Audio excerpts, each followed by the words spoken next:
This is day 5 of Chapter 1, Probability and Statistics. Today's topic is sampling methods.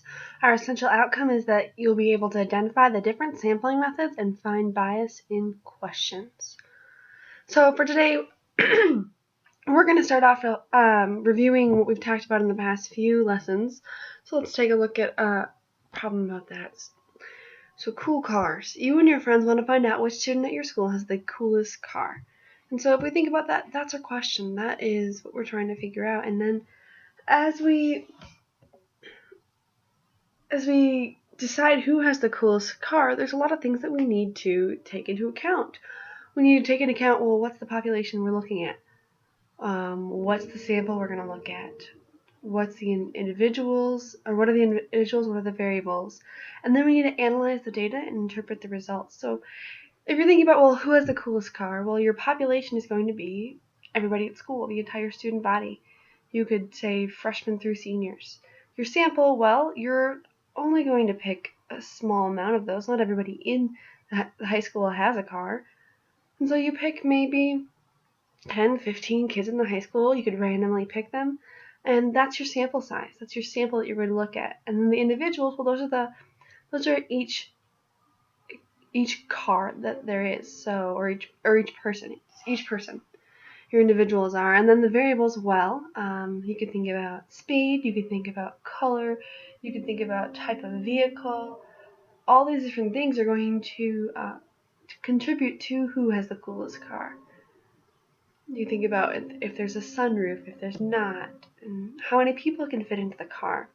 And then once you collect all of that different data, all those different variables, then you're going to analyze it and you're going to come up with an answer to your question. Who is the coolest car? And that's interpreting the results. That's deciding, okay, what is the answer to this? Who has the coolest car at our school?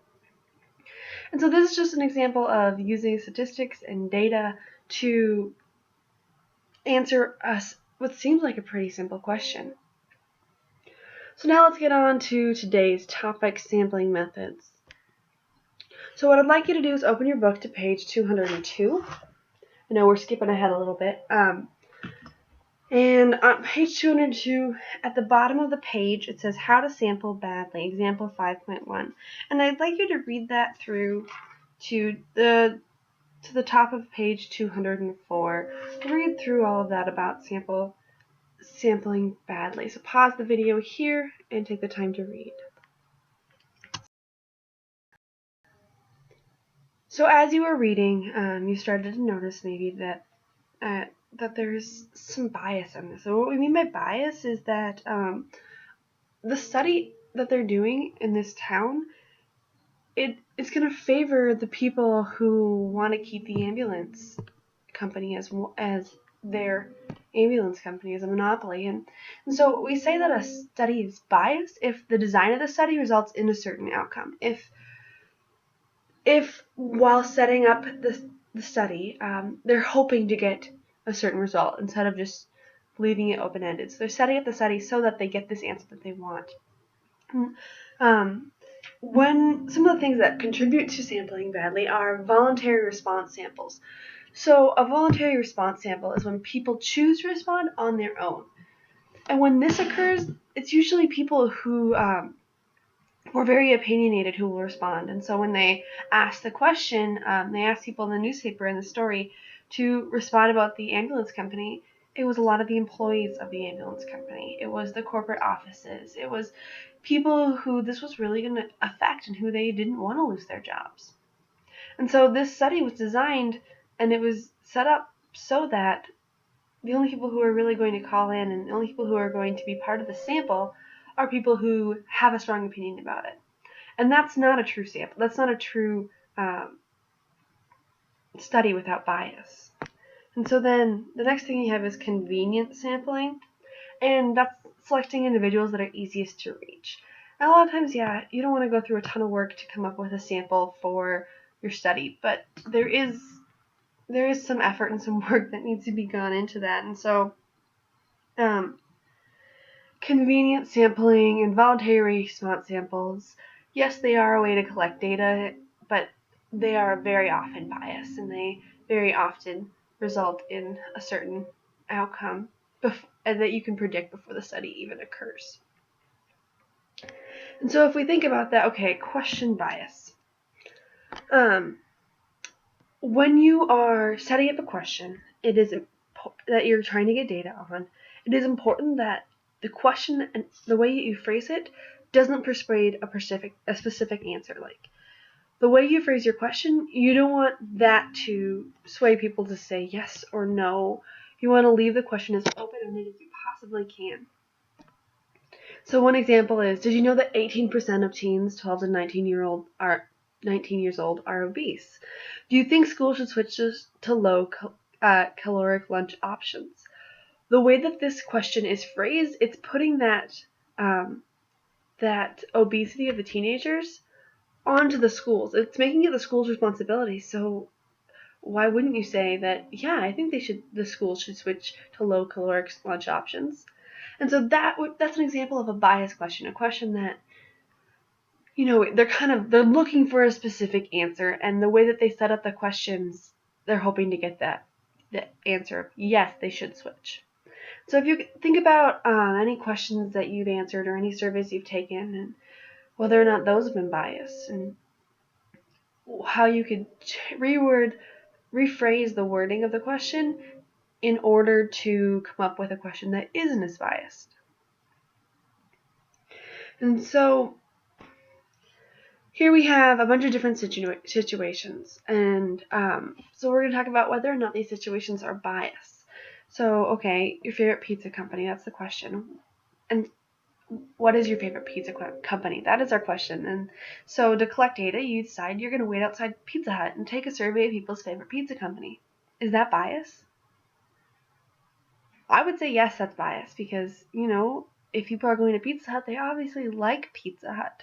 And they obviously are going there for a reason, whether it's because they like the taste of the food or the price or the speed of service. Now, to make that unbiased, maybe you stand outside a Pizza Hut, a Domino's, a Pizza Ranch, a Devani's, all these different places, and collect data from all of them. Or better yet, just randomly ask people, not at a pizza place, what's your favorite pizza place? And so, okay, what's your favorite fast food? If you go to different fast food restaurants and ask how often people eat fast food, is this scenario bias? Well, if you think about it, you're going to a bunch of different places, and you're not asking them what's their favorite, you're asking them how often they eat the fast food. I would say that's not bias.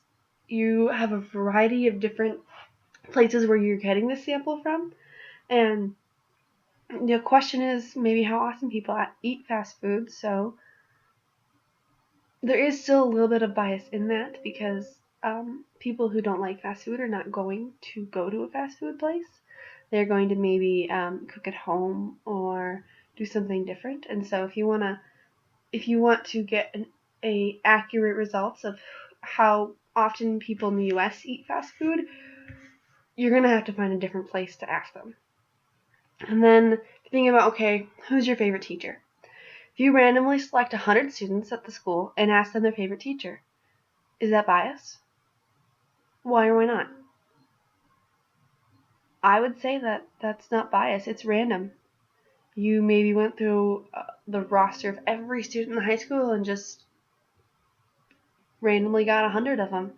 And so that way they're going to be cross grade level, they're going to be boys, there's going to be girls. And everyone is at a different place and time in their high school career, and so their opinions are going to be different. If we think about gun laws, if you tell people that it is their constitutional right to bear arms and then ask if there should be stronger gun laws, I would say that that's going to be bias. You're telling them that they have the right to bear arms, and you're telling them that that the government can't prohibit that, and then you're asking that there should be stronger gun laws. Well, they're probably going to say that no, there shouldn't be, because I have the right to carry a weapon, to carry a gun. If you think about American Idol, they every week have people text in to vote for their favorite singer. Well, is this going to be bias? Yeah, you're only going to vote for the people you care about. You're only going to vote for them. And I don't watch American Idol. I didn't vote for them this past season. And so that's going to be biased, but that one's going to be biased for a purpose. They want to know who's the favorite. But you can text in many times. So if you really care about somebody winning, you're going to text in a lot, and that is going to be biased in the end. So today's topic, if you remember, was that you'll be able to identify all of the key vocabulary from the chapter so far in the context of real life examples.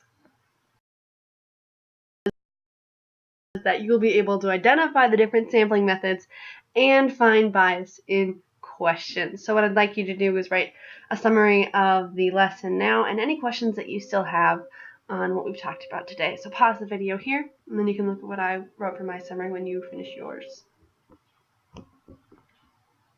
Alright, my summary for today is that when designing a study, bias can be created by badly worded questions that lead to a specific answer, or poor sampling techniques such as voluntary response samples or convenience sampling.